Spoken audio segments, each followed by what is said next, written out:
पानी चावल खाने वाली देवरानी को मिला चिकन बिरयानी खाने वाला ससुराल। क्या चिकन बिरयानी बनाई है, मजा आ गया खाकर। ये चिकन पीस तो मेरा मनपसंद है। वाह क्या स्वाद है इसका। अरे मेरा हाथ छोड़ो।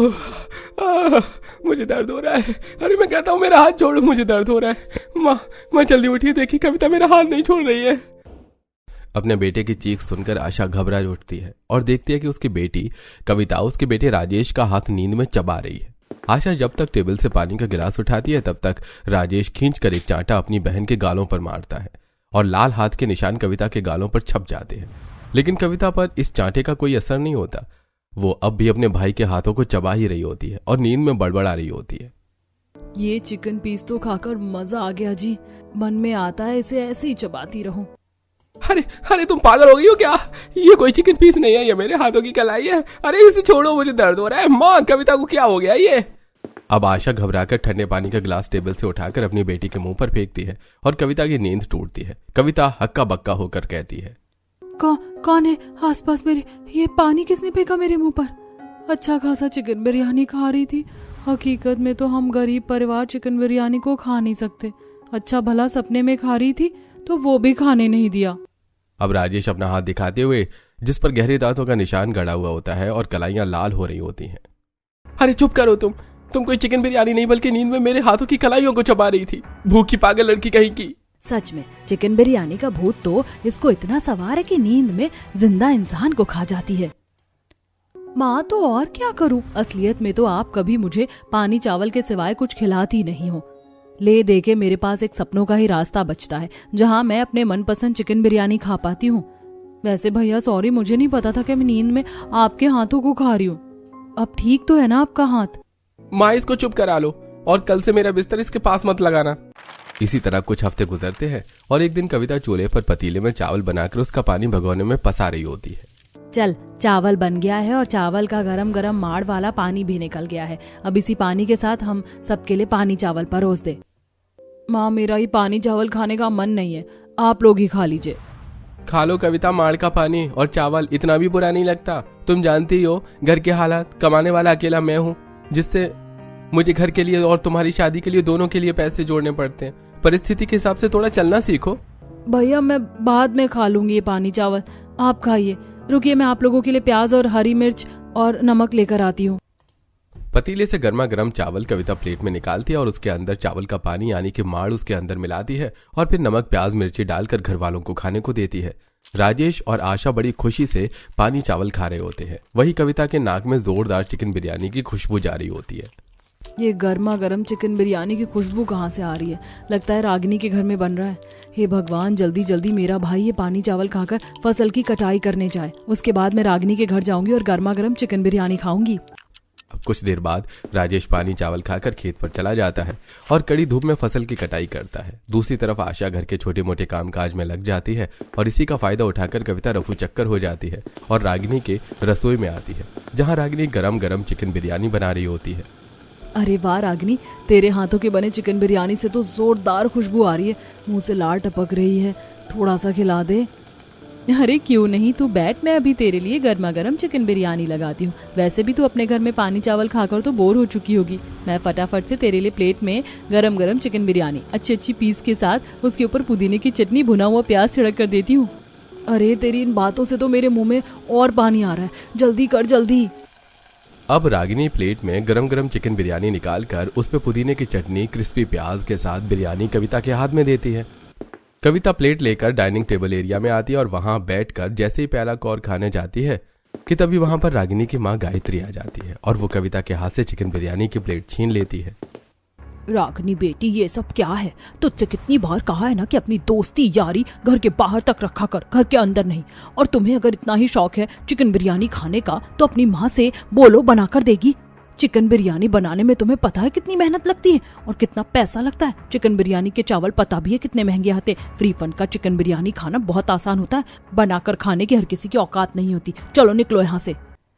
अरे माँ, पर वो मेरी दोस्त है, थोड़ा सा खा लेगी तो क्या चला जाएगा। उसे चिकन बिरयानी बहुत पसंद है, उसके घर में पानी वाले चावल बनते हैं रोज। चुप करो तुम। इसीलिए इसने तुमसे दोस्ती की है ताकि उसे अपने पानी वाले चावल की जगह तुम्हारे चिकन बिरयानी खाने को मिल सके। अब जलील करते हुए गायत्री कविता को घर से बाहर निकाल देती है, लेकिन कविता के बाहर निकलते ही दरवाजे पर खड़ी कविता की माँ सारी बातें सुन लेती है। दरअसल कविता की माँ वहां पर उसे बुलाने ही आ रही थी। मजा तो बहुत आया होगा तुझे ये सब सुनकर, मिल गई तेरे कलेजे को ठंडक। और खाना है चिकन बिरयानी। इतना कहकर आशा अपनी बेटी को हाथ पकड़कर वहां से बाहर लेकर आती है। वहीं आसपास के लोग, तुम्हारी बेटी का तो आशा हमेशा का हो गया, जिसके भी घर में चिकन बिरयानी बनती तुम्हारी बेटी सूंघते हुए उसके घर पहुंच जाती है। अरे तुम कब तक यूं ही राशन वाले चावल और पानी अपनी बेटी को खिलाओगी? एक बार चिकन बिरयानी बना क्यों नहीं लेती हो? अरे कहाँ से बनेगा, गरीब है ये लोग। इनके घर में चावल भी इसलिए बनता है क्योंकि वो सरकार द्वारा मिलता है। ये लोग राशन का चावल और पानी खाते हैं। अब आशा गुस्से में और लाल पीली हो जाती है और कविता को घर में ले जाती है। कविता पलंग पर बैठकर उदास होकर कहती है, हे भगवान, आखिर तू मुझे कब चिकन बिरयानी खाने को देगा? आज भी मैं वो चिकन बिरयानी खाने ही वाली थी पर खा नहीं पाई। तभी वहां पर आती आशा। शर्म तो मानो जैसे बेच खाई है। इतनी जलील होने के बाद भी चिकन बिरयानी की जिद करके बैठी है। सॉरी मम्मा। अब रात को आशा चूल्हा जोड़ती है और उसके ऊपर पतील में चावल बनाती है और फिर चावल का माड़ दूसरे पतीले में पसाती है। फिर उसी माड़ में चावल मिलाकर उसके अंदर बारीक प्याज मिर्च काटकर नमक छिड़क कर अपने बेटा बेटी को खाने को देती है। और इस बार बिना कुछ कही कविता पानी चावल खाकर अपने कमरे में आराम करने चली जाती है। इसी तरह अगले दिन कविता की दूसरी फ्रेंड तुलसी, जो अपने आलीशान रसोई में गर्मा गर्म चिकन बिरयानी बना रही होती है और गर्मी से परेशान हो रही होती है। ये भगवान, मुझे अपने मायके जाना था, लेकिन मेरे इस लंबे चौड़े परिवार का मैं क्या करूं, जिन्हें आंख खोलते ही चिकन बिरयानी खानी होती। इस चिकन बिरयानी के कारण तो मुझे लगता है कि मैं अपने मायके भी नहीं जा पाऊंगी। काश मेरी कोई देवरानी होती तो वो मेरी थोड़ी मदद करवा देती। अब तुलसी परेशान होकर गर्मा गर्म चिकन बिरयानी, रायता, 2 से 3 तरह की चटनी, सलाद डाइनिंग टेबल पर सर्व करती है और घर के सभी सदस्य दादी, ससुर, सास, नंद, हस्बैंड, देवर डाइनिंग टेबल पर खाना खाना शुरू करते हैं। माँ जी, आप लोगों ने तो खाना पीना खा ही लिया, तो अब मैं अपने मायके जा रही हूँ। सुबह ही जाने वाली थी पर घर के कामकाज के चक्कर में मैं दोपहर के 2 बज गए। अब मैं निकलूंगी थोड़ी देर में। ठीक है बहू, जा पर समय से आ जाना। हाँ बहू, समय से आ जाना, क्योंकि रात में फिर हमें कौन चिकन बिरयानी बनाकर खिलाएगा तुम्हारे अलावा। हाँ भाभी, मेरे भी तो एग्जाम आ रहे हैं, मैं भी नहीं बना पाऊंगी, तो आप टाइम से आ जाना। कितने सेल्फिश है, अपने चिकन बिरयानी खाने के चक्कर में मुझे ठीक तरीके से अपने माँ बाप से भी नहीं मिलने दे रहे हैं। हाँ, मैं कोशिश करूंगी कि मैं शाम तक ही आ जाऊं। अब तुलसी अपने शहर के ससुराल से गांव के मायके में आती है, जहां से उसे उसकी पुरानी हवेली कविता नदी में पानी की मटकी भरते हुए नजर आती है। अरे तुलसी, तू तो सुबह ही आने वाली थी, इतनी देर कैसे लग गई? और तेरे माथे पर ये टेंशन किस चीज की है? क्या बताऊं कविता यार, मायके आने से पहले अपने लंबे चौड़े ससुराल वालों के लिए चिकन बिरयानी बना रही थी, उसी में इतना वक्त लग गया। क्या चिकन बिरयानी मेरे लिए लेकर आई? तुझे पता है जब से तू गई है तब से मैंने अभी तक चिकन बिरयानी नहीं खाई। अरे तुलसी, तेरे पास ये विचार पहले क्यों नहीं आया? जब तेरी दोस्त को इतना चिकन बिरयानी खाना पसंद ही है तो उसी को अपने घर की देवरानी क्यों नहीं बना लेती? ये तेरी अच्छे से मदद करवा देगी चिकन बिरयानी बनाने में, क्योंकि इसे खुद पसंद है वो खाना। अच्छा, तू ये सब छोड़, तू पानी भर ले, मैं माँ से मिलने जा रही हूँ। उनसे मिलने के बाद फिर मैं तुझसे मिलती हूँ। अब तुलसी अपने घर वालों से मिलती है, थोड़ी देर बैठती है, खाती है, पीती है, हंसी ठहाका करती है और फिर अपनी सहेली के घर जाती है, जहाँ कविता पानी चावल खा रही होती है। ये लो, तुम्हारी सहेली आ गई तुलसी। अरे तुलसी, आना, बैठ। देख, मैं कब से तेरी याद में तरस रही थी। अच्छा हुआ तू आई तो सही। अरे इतनी ही तरस रही है मेरी याद में तो मेरे ससुराल ही आ जाना। एक काम कर, मेरे देवर से शादी कर ले और मेरी देवरानी बन जा। क्यों आंटी, सही कहा ना? हाँ, क्यों नहीं, दोनों सहेलियां एक साथ रहना, मजे करना, पर इसके लिए तो तेरे ससुराल वालों का मानना भी बहुत जरूरी है। अच्छा, अगर मैं मना लूं तो आप तैयार हो इस रिश्ते से? तू बता कविता, बनेगी मेरी देवरानी? अरे तू पहले अपने घर वालों से तो बात कर। वैसे तो मैं बहुत खुश हूँ, तेरे साथ रहने को मिलेगा और फिर तू अपने हाथ का चिकन बिरयानी भी खिलाएगी। अच्छा चल, मैं बताती हूँ। अब अपनी सहेली से मिलकर तुलसी अपने ससुराल आ जाती है। इसी तरह 1 से 2 दिन गुजरते हैं और एक दिन फिर तुलसी अपने सास और दादी सास को शाम को चाय देते हुए कहती है, माँ जी, मैं सोच रही हूँ कि आप देवर जी की शादी करवा दो। सच कहूँ तो इतने लंबे चौड़े परिवार के लिए मैं अकेली काफी नहीं हूँ। एक देवरानी आ जाएगी तो मेरी थोड़ी मदद हो जाएगी। और अभी मायके गई थी ना, तो वहाँ पर मैंने एक लड़की भी पसंद की। सुंदर है काफी, गरीब घर से है, पर काम काज अच्छे से कर लेगी। तभी वहाँ आता संतोष। अरे ये क्या भाभी, किसी भी लड़की को पसंद करके आप मेरी उससे शादी करवा दोगी? तभी वहां आता रामवीर। अरे बेटा, पर दिक्कत क्या है, बड़ी बहू तेरी भाभी माँ है, तेरे लिए बुरा थोड़े सोचेगी। हाँ मेरे लाडले पोते, गरीब लड़कियां बहुत कामकाजी होती हैं, कर ले उसी से शादी। देवर जी आप इतना मत सोचिए, लड़की बहुत अच्छी है। भाभी बात अच्छे की नहीं है, पसंद नापसंद की भी एक चीज होती है। आपको करवानी है मेरी शादी, उससे करवा दीजिए, बट जब तक मेरी वाइब उससे मैच नहीं होगी मैं उसके साथ अनजान की तरह ही रहूंगा। संतोष के इतना कहने के बाद घर वाले कविता के घर जाते हैं और उससे रिश्ता फिक्स करके 3 से 4 हफ्ते में पूरी विधि विधान के साथ उसकी शादी संतोष के साथ करवा देते हैं। कविता अपने ससुराल आती है, जहां तुलसी अपने देवरानी का पूरी विधि विधान के साथ गृह प्रवेश करवाती है और उसकी आरती उतारते हुए कहती है, आइए देवरानी जी, इस कलश को गिराकर घर के अंदर प्रवेश कीजिए। इसी तरह अगले दिन सुबह कविता नहा धोकर रसोई में आती है। हे भगवान, अपनी पहली रसोई के खाने में मैं क्या बनाऊं? घर पर तो मैंने सिर्फ पानी और चावल ही बनाकर खाया है। कविता इतना सोचती है कि तभी रसोई में उसकी जेठानी आती है। अरे वाह देवरानी जी, आप तो पहले दिन ही अपनी ड्यूटी पर परफेक्ट टाइम पर हाजिर हो गई। अरे बस बस, चिढ़ा रही हो क्या आप मुझे? अरे नहीं, चिढ़ा नहीं रही हो, तुम्हारी जेठानी हो जेठानी, थोड़ा बहुत ताने तो मार ही सकती हो। खैर मेरी बात सुनो, आज पहली रसोई में तुम्हें सबके लिए चिकन बिरयानी बनानी है, जो तुम्हें बहुत पसंद है। अच्छा अब ये सुन लो कि कौन सा सामान कहाँ रखा हुआ है। फ्रिज में तुम्हें चिकन और उस तरफ वाली अलमारी में तुम्हें बासमती राइस मिल जाएंगे और दूसरी तरफ तुम्हें चिकन बिरयानी बनाने के मसाले मिल जाएंगे। चलो अब फटाफट बना लो। इतना कहकर तुलसी वहां से चली जाती है। वहीं कविता फ्रिज से चिकन निकालती है, उन्हें धोती है और फिर प्याज मिर्ची टमाटर को काटती है, फिर अदरक लहसुन को सिलबट्टे पर पीसती है और फिर पतीले में हल्का तेल डालकर उसके अंदर खड़े मसाले, कटे हुए प्याज, चिकन, चावल सब डाल देती है और पानी डालकर उसे ढककर पकाती है। और दूसरी तरफ वो रायता, पुदीने की चटनी, सलाद काट कर तैयार कर लेती है और फिर कुछ देर बाद डाइनिंग टेबल पर सबके लिए गर्मा गर्म चिकन बिरयानी, चटनी, रायता, सलाद सर्व करती है। हे भगवान, आज से पहले मैंने कभी चिकन बिरयानी ना तो खाया था ना ही कभी बनाया था, आज पहली बार बनाया है। पता नहीं ससुराल वालों को कैसा लगेगा। अब सभी लोग चिकन बिरयानी खाते हैं और खाती अजीब व गरीब मुंह बनाने लगते हैं। कोई खाने की टेबल पर से उठ जाता है तो कोई खाने को मुंह से थूकने लगता है। हाय दैया, ये कैसी चिकन बिरयानी बनाई है, इसमें तो मिट्टी के ढेले भर का स्वाद नहीं है। अरे ये कैसा चिकन बिरयानी बनाया है, सारे पीस कच्चे हैं, चावल में भी स्वाद नहीं है। सच में ऐसा घटिया चिकन बिरयानी तो मैंने आज तक नहीं खाया। भाभी ये थी आपकी पसंद? अरे जैसे खाना बनाना नहीं आता वो और क्या करेगी मेरे लिए? ये सब क्या है बहू, आज से पहले तूने कभी चिकन बिरयानी नहीं खाया जो इतना गंदा चिकन बिरयानी बनाकर रख दिया हमारे आगे।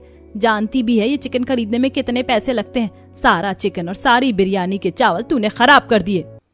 माफ कर दीजिए माँ जी। अब सभी लोग उठकर डाइनिंग टेबल से चले जाते हैं। वहीं कविता की जेठानी तुलसी चुपचाप डाइनिंग टेबल पर बैठकर चिकन बिरयानी खा रही होती है। जेठानी जी, जब ये चिकन बिरयानी खराब बनी तो आप क्यों खा रही हो? रहने दीजिए ना, मत खाइए, तबीयत खराब हो जाएगी आपकी। देवरानी जी, मुझे पता चिकन बिरयानी बनाना आसान नहीं है। चिकन बिरयानी बनाने में बहुत मेहनत लगती है। खड़े खड़े कमर में दर्द हो जाता है। चिकन को चावल में मिलाते मिलाते कलाइयां दर्द करने लगती हैं। इसीलिए आपने इतनी मेहनत से बनाया तो मैं इसे जरूर खाऊंगी। अब ये सुनकर कविता मुस्कुराती हुए अपनी जेठानी के साथ बैठकर वही चिकन बिरयानी खाने लगती है। अब खाना खाने के बाद दोनों ही देवरानी जेठानी मिलकर रसोई के बर्तन धोती हैं, रसोई के स्लैब को साफ करती हैं, झाड़ू लगाती हैं और देखते ही देखते शाम हो जाती है। अब जहां तुलसी सबको शाम की गर्मा गर्म चाय बनाकर देती है, वहीं कविता रात के खाने की तैयारी करती है। अच्छा हुआ ऑनलाइन हरी सब्जी मंगा ली। सुबह की चिकन बिरयानी तो मैंने बहुत बेकार बनाई थी, तगड़ी वाली डांट सुनने को मिली थी मुझे। पर बस अब नहीं, अब मैं रात में हरी सब्जी ही बना लेती हूँ। अब कविता 2 से 3 तरह की हरी सब्जियां, दाल, रोटी, चावल बनाकर झटपट से तैयार कर देती है और कुछ देर बाद सबका खाना डाइनिंग टेबल पर परोस देती है। डाइनिंग टेबल पर दाल, रोटी, हरी सब्जियां देखकर घरवाले आग बबूला होकर कहते हैं, अरे ये हमारे डाइनिंग टेबल पर हरी सब्जियां कब से सर्व होने लगी? सच में ये बोरिंग दाल चावल किसने बना दिया? ये सब क्या है तुलसी? तुम जानती हो ना हम ये सब नहीं खाते हैं। बोलिए भाभी, जवाब दीजिए। ये खाना तो आपकी सो कॉल्ड देवरानी जी ने बनाया होगा ना। देखिए पहले दिन से ही अपनी मनमानी करने लग गई है ये लड़की। इसलिए कहा था किसी से मुंह उठाकर मेरी शादी मत करवाइएगा। कविता घबराते हुए अपने जेठानी की तरफ देखती है। जेठानी जी, मुझसे कोई गलती हुई है क्या? मैंने क्या कर दिया ऐसा? ये लोग ऐसे क्यों बोल रहे हैं मुझे? देवरानी जी, आपने रात का खाना बना दिया, एक बार मुझसे पूछ तो लेती कि बनाना क्या है। दरअसल हमारे ससुराल में तीनों टाइम चिकन बिरयानी ही बनती है, पर आपने हरी सब्जियां बना दी जो यहाँ कोई नहीं खाता। अच्छा, मुझसे गलती हो गई, मुझे थोड़ा सा वक्त दीजिए, मैं अभी आप लोगों के लिए चिकन बिरयानी बना कर ले आती हूँ। कोई जरूरत नहीं है, अब तू आराम से बैठ, तेरी जेठानी बना लेगी। जा बड़ी बहू, बना कर लेकर आ सबके लिए गर्मा गर्म चिकन बिरयानी। चलिए जेठानी जी, मैं आपकी मदद करवा देती हूँ। अब तुलसी अपनी देवरानी के साथ रसोई में आती है और चिकन धोकर, चावल धोकर वो कुछ मसाले को सिलबट्टे पर पीस कर रख लेती है और टमाटर, लहसुन, प्याज, मिर्ची, अदरक को काट लेती है और फिर कुछ खड़े मसाले जैसे लौंग, इलायची, काली मिर्च, तेज पत्ता, दालचीनी पानी में उबाल कर रख देती है। और फिर इन सभी सामग्री के तैयार होने के बाद वो गर्मा गर्म चिकन बिरयानी पतीले में बनाकर तैयार कर लेती है और उसे डाइनिंग टेबल पर परोसती है, जिसे खाकर घर वाले बहुत खुश हो जाते हैं। तभी कविता भी खाते हुए कहती है, सच में जेठानी जी, आपने चिकन बिरयानी कितनी अच्छी बनाई है। ऐसे चिकन बिरयानी खाने के लिए तो मैं तरसती थी। भाभी, तरसने से क्या होता है, बनाना भी आना चाहिए। बना बनाया मिल गया तो आप उंगलियां चाट चाट कर खा रही हैं, और जब बनाने को बोला था तो आपने सब सत्यानाश कर दिया था। अरे ऐसा नहीं है, देवरानी जी भी धीरे धीरे सब सीख जाएंगी। अब सभी लोग खाना खाकर आराम करने जाते हैं। वही रात को कविता अपने कमरे में आराम करती हुई, जेठानी जी ने जैसे जैसे चिकन बिरयानी बनाई थी, मैंने सारा प्रोसेस देख लिया है। देखना कल की चिकन बिरयानी तो मैं बहुत अच्छी बनाऊंगी। अब अगले दिन सुबह फिर से कविता चिकन को अच्छी तरह से धोकर लहसुन, अदरक, मिर्ची को सिलबट्टे पर पीस कर तैयार कर लेती है। एक काम करती हूँ, आज चिकन बिरयानी कुकर में बनाती हूँ। पतीले में तो अच्छा बना नहीं था, क्या पता कुकर में अच्छा बन जाए। अब कविता कुकर में तेल डालकर उसको गर्म करके उसमें सभी मसाले के साथ चावल, चिकन और फिर कुछ खड़े मसालों के साथ पानी डालकर कुकर का ढक्कन बंद करके उसमें सीटी लगा देती है और दूसरी तरफ 2 से 3 तरीके की चटनी सिलबट्टे पर पीस लेती है। रायता और कुछ सलाद भी काट लेती है और फिर कुछ देर बाद डाइनिंग टेबल पर सबके लिए चिकन बिरयानी, सलाद, चटनी, रायता परोसती है। सभी लोग खाना खाना शुरू करते हैं। कविता, तुमने खाना खराब करने के मामले में कोई डिप्लोमा या कोई डिग्री हासिल कर रखी है क्या? क्योंकि आज भी चिकन बिरयानी तुमने बहुत खराब बनाई है। तुमने चिकन के सारे पीस गला दिए हैं। बहू, तूने ये चिकन बिरयानी कुकर में बनाया था क्या? हाँ दादी जी, मैंने कुकर में ही बनाया ये चिकन बिरयानी। तभी तो ये चिकन बिरयानी कम और कीमा बिरयानी ज्यादा लग रहा है। सारे पीस तूने खराब कर दिए, लगता है सीटी ज्यादा ही लगा दी तूने।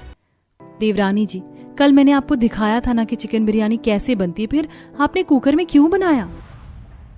जेठानी जी, मुझे लगा था कि कल चिकन बिरयानी पतीले में बनाई थी तो ठीक तरीके से पके नहीं थे, सारे पीस कच्चे थे, तो मुझे लगा कि मैं कुकर में बना लेती हूँ, पर कुकर में तो और ज्यादा खराब बन गई चिकन बिरयानी। छोटी बहू, तुम जब से आई हो तब से तुमने एक दिन भी चिकन बिरयानी हमें ठीक से बनाकर नहीं खिलाया है।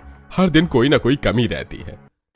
अब सभी लोग कविता को सुनाकर जैसे तैसे चिकन बिरयानी को खा लेते हैं। अब सभी के खाने के बाद दोनों देवरानी जेठानी घर के दूसरे कामों को निपटाती हैं, जैसे कविता कपड़े धोती है, तुलसी झाड़ू लगाती है और फिर काम खत्म करके अपने अपने कमरे में चले जाते हैं।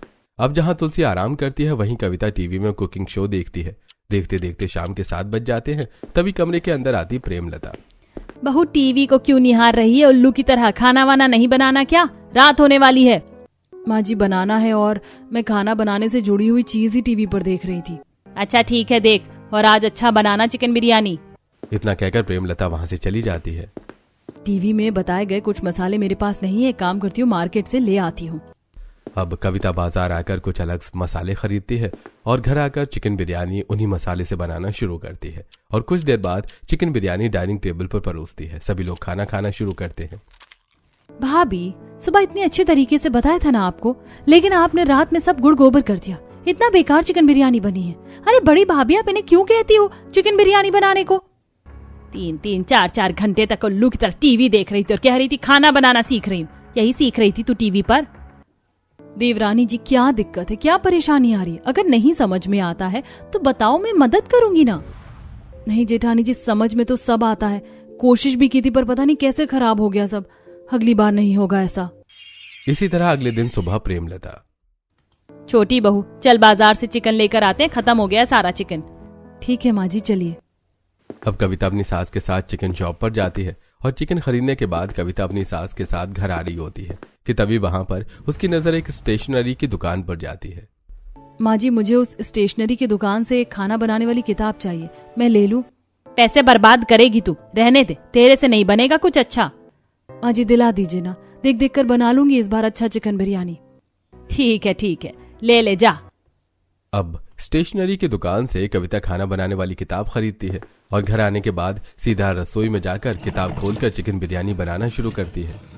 ये डाला मैंने कुकर में खड़े मसाले, ये डाला कटा हुआ प्याज, चिकन, कुछ मसाले और अब डाल देंगे इसमें चावल। पीछे से आती तुलसी। देवरानी जी कोई मदद चाहिए? नहीं जेठानी जी, आज तो सब अच्छा ही बनेगा, देखना। चलो ठीक है, फिर मैं जा रही हूँ। अब चिकन बिरयानी बनाकर कुछ ही देर में कविता तैयार कर लेती है और उसे डाइनिंग टेबल पर भी परोसती है। सभी लोग खाना खाना शुरू करते हैं और इस बार चिकन बिरयानी के सारे चावल कविता जला देती है। बहू, खाना बनाते टाइम तुझको खुशबू और बदबू का पता नहीं चलता क्या? ये चिकन बिरयानी के सारे चावल पीस जले हुए हैं और स्मेल आ रही है। अब बोल बहू, अब तो मैंने तुझे महंगी किताब भी दिला दी थी, अब क्यों नहीं बना अच्छा चिकन बिरयानी? हे भगवान, ये क्या हो रहा है मेरे साथ? शुरू से चिकन बिरयानी खाना चाहती थी। मेरे ससुराल में मुझे वो चिकन बिरयानी वाले चावल सब आसानी से मिल भी रहा है, लेकिन कमबख्त मैं ही हूँ जो उसे ठीक तरीके से बनाकर खा नहीं पा रही हूँ और ना ही किसी को खिला पा रही हूँ। माँ जी, मुझे खुशबू तो समझ नहीं आई, पर मुझे लगा सब अच्छे से ही बनेगा। इतनी प्रैक्टिस करने के बाद मेरी देवरानी से ये चिकन बिरयानी अच्छी बन क्यों नहीं रही है? दूसरी तरफ प्रेमलता। ये मेरी छोटी बहू कोशिश तो बहुत कर रही है अपने ससुराल वालों को चिकन बिरयानी अच्छा बनाकर खिलाने की, पर कहीं ना कहीं कुछ तो गलती कर रही है जिसकी वजह से इसकी सारी कोशिश खराब हो रही है। इसका पता लगाना होगा। अब सभी लोग जैसे तैसे खाना खाते हैं और आराम करने चले जाते हैं। वहीं कविता भी दुखी होकर अपने कमरे में जाती है। इसी तरह अगले दिन कविता दुखी मन से डर डर कर सबके लिए चिकन बिरयानी बना रही होती है। कविता प्याज, मिर्ची, टमाटर, लहसुन, अदरक काट लेती है। कुछ खड़े मसाले सिलबट्टे पर पीस लेती है। फिर चावल और चिकन को भी अच्छी तरीके से धो लेती है और पतीले में तेल गरम करके सभी सामग्री को पतीले में पलट देती है कि तभी रसोई के अंदर आती प्रेमलता और तुलसी तेजी से चिल्लाते हुए कहती हैं, अरे अरे देवरानी जी, ऐसी थोड़ी, ये क्या कर रही हैं आप? रुकिए। सत्यानाश, अभी तो ढंग से तेल गरम भी नहीं हुआ, प्याज गुलाबी भी नहीं हुए और इस महारानी ने सारा सामान एक साथ डाल दिया। ऐसे थोड़ी बनता है चिकन बिरयानी। मतलब ऐसे नहीं तो फिर और कैसे बनती है चिकन बिरयानी? माँ जी, जैसे आपने मुझे सिखाया था वैसे ही अब दोनों मिलकर देवरानी जी को सिखाएंगे चिकन बिरयानी बनाना। ठीक है छोटी बहू, फ्रिज से दूसरा चिकन निकाल और उसे धो अच्छे तरीके से। ठीक है माँ जी। कविता चिकन धो लेती है। देवरानी जी, एक तरफ बिरयानी राइस पानी में भिगो कर रख दीजिए। ठीक है जेठानी जी। अब कविता थोड़े चावल को पानी में भिगो कर रख देती है। बहू, अब लंबे लंबे प्याज और गोल गोल टमाटर काट ले और कुछ खड़े मसाले जैसे हरी इलायची, काली इलायची, दालचीनी, तेज पत्ता, लौंग, काली मिर्च, ये सब एक तरफ पानी में उबाल ले। ठीक है माँ जी, मैं अभी उबालती हूँ। माँ जी, कुछ मसाले पीसने भी होंगे ना? हाँ देवरानी जी। अब कविता अदरक लहसुन को सिलबट्टे पर पीसती है और खड़े मसाले को पानी में उबाल लेती है। माँ जी, हो गया। ठीक है बहू, अब गैस पर पतीला चढ़ाओ और उसमें थोड़ा सा तेल डाल और तेल जैसे ही गर्म हो उसके अंदर खड़े मसाले डालना और फिर उसके अंदर कटे हुए प्याज डालना और अब प्याज हल्के गुलाबी हो जाए तो ये पिसा हुआ मसाला उसके अंदर डाल देना। अब अपनी सास के कहे अनुसार कविता सब कुछ करती है। माँ जी, प्याज और मसाला अच्छी तरीके से भुन गया है। तो बहू, अब इसके अंदर चिकन डाल दे और चिकन के अंदर सारे मसाले डालकर चिकन को अच्छे से फ्राई कर ले। अब चिकन को कविता अच्छे से फ्राई करती है। कुछ देर बाद, जेठानी जी, माँ जी, चिकन फ्राई हो गया है। ठीक है देवरानी जी। अब दूसरा पतीला गैस पर चढ़ाइए और उसके अंदर हल्के से बटर में एक दालचीनी डालिए और फिर उसके अंदर पहला लेयर चिकन का डालिए और दूसरा लेयर चावल का डालिए और फिर उसके ऊपर से चिकन और फिर टमाटर की कटे हुए गोल गोल स्लाइस डाल दीजिए। अब कविता ऐसा ही करती है। वो गैस पर कढ़ाई चढ़ाती है और उसमें बटर डालकर दालचीनी डालती है और उसे हल्का सा भूनने के बाद वो उसके अंदर चिकन का पहला लेयर रखती है और फिर उसके ऊपर चावल रखती है और फिर चिकन और फिर चावल और फिर उसके ऊपर टमाटर के स्लाइस रखती है। बस ठीक है बहू, अब तू इसके ऊपर थोड़ा सा केसर डाल दे। अब कविता चिकन बिरयानी के ऊपर केसर डालती है। ठीक है, सब कुछ हो गया है। अब कुछ ही देर में चिकन बिरयानी अच्छी तरीके से पक जाएगी। जब तक देवरानी जी आप दूसरी कढ़ाई पर अनियन डीप फ्राई कर लीजिए, फिर उसे बिरयानी में डाल दीजिएगा। अब कविता अनियन को काटती है और फिर उसे कढ़ाई में डीप फ्राई करती है और फिर बिरयानी के पकने के बाद उसके ऊपर चारों तरफ डीप फ्राई अनियन फैला देती है। कुछ देर बाद चारों तरफ बिरयानी की खुशबू फैलने लगती है। माँ जी, ऐसी खुशबू तो मेरे चिकन बिरयानी से कभी नहीं आई। क्योंकि बहू, आज से पहले तूने ऐसे बिरयानी कभी बनाई ही नहीं। चल अब टेबल पर गर्मा गर्म चिकन बिरयानी परोस दे सबके लिए। अब कविता गरम गरम चिकन बिरयानी सबके आगे परोसती है। सभी लोग खाना खाना शुरू करते हैं और आज पहली बार संतोष अपनी पत्नी की तारीफ करता हुआ कहता है, क्या बात है कविता, आज तो तुम्हारे हाथ का चिकन बिरयानी बहुत स्वादिष्ट लग रहा है। इस चिकन बिरयानी के आगे तो होटल की चिकन बिरयानी भी फेल है।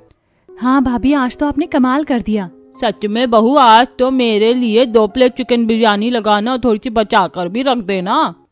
चिकन बिरयानी तो वाकई बहुत अच्छा बनाया है छोटी बहू ने, पर छोटी बहू ने ये कमाल आज कैसे कर दिया? पापा जी, ये कमाल इसलिए हुआ क्योंकि आज रसोई घर में जेठानी जी और माँ जी दोनों ने मुझे मिलकर ये चिकन बिरयानी बनाना सिखाया, जिससे चिकन बिरयानी इतनी बेहतरीन और इतनी स्वादिष्ट बनी है। आज से मैं हर रोज आपको ऐसी ही चिकन बिरयानी बनाकर खिलाऊंगी और खुद भी खाऊंगी। हाँ हाँ, क्यों नहीं। देखा, आखिर आपने भी सीख ही लिया ना। मैं भी ऐसे ही सीखी थी देवरानी जी। अब आप आराम से अपना मनपसंद चिकन बिरयानी बनाकर खाना और ससुराल वालों को भी खिलाना। जी बिल्कुल जेठानी जी।